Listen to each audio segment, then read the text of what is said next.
how to feel right there. But my hair looks good. That's all that matters. I called my mom yesterday because I was really sick all weekend, and she's like, yes. I was like, Mom, I have a cold. She's like, is it Ebola? And I was like, she's serious. And I was like, Mom, no. She's like, but that's how it starts with a cold. Like, no, Mom, that's not how it starts. Anyway. Oh, Lord. Okay, so I do not have Ebola, but I'm not feeling very well. But I got through last night, and I was feeling worse last night. So, but I am going to, are we rolling, Zach? Yes, we are.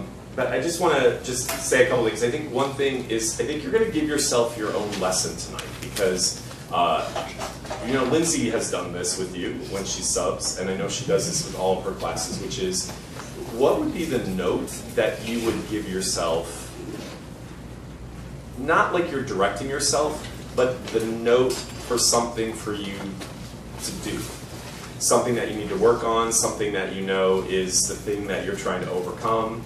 And you know, it sort of, to me, is a really great example of, I don't really believe, as a teacher, I've never believed that, I don't really believe acting can be taught, and I don't really believe people should call themselves acting teachers. I mean, I guess people call me that, but I identify myself with a mentor or a facilitator, or I'm a director, really, because teaching acting suggests that you don't already have the answers, and you do. You have all the answers inside you that you're ever going to need.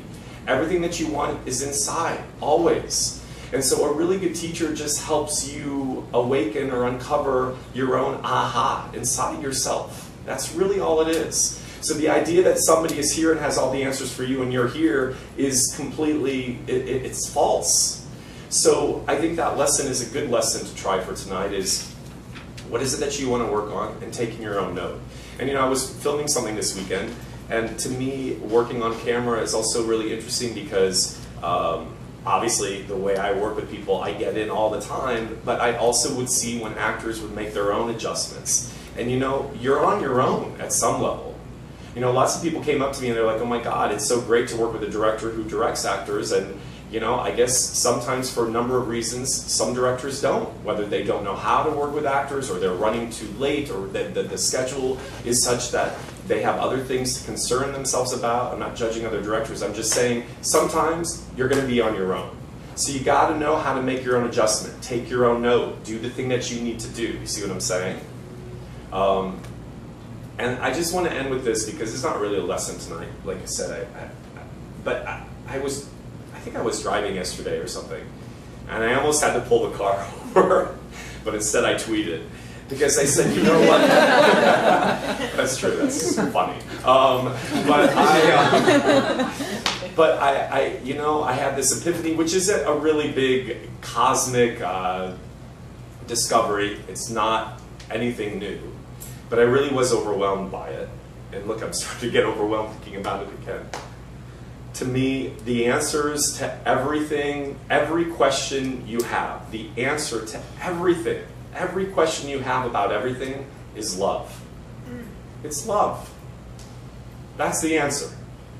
And it's not, see, this is what's so interesting about teaching, especially my philosophy, the philosophies that are ingrained here at the studio is, that's a very simple concept to grasp, but that does not mean it's easy.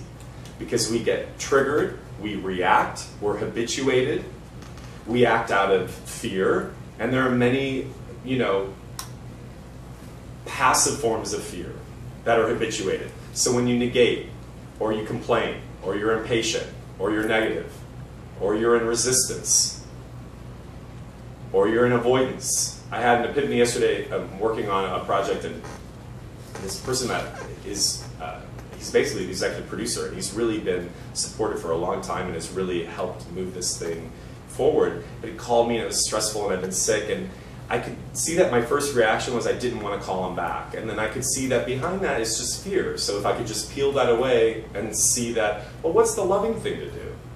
Just make the call. So of course I made the call, and of course it opens up possibility.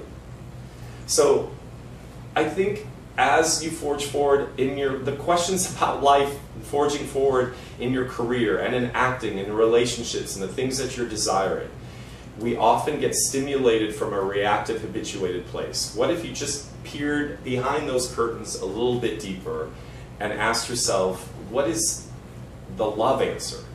How can I get to love in response to this challenge of mine? You know, and it's pretty simple. Through a breath, you can get there. Just a breath.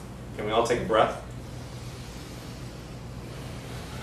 Right there, if you actually breathe mindfully, you have access to something else besides your own fear.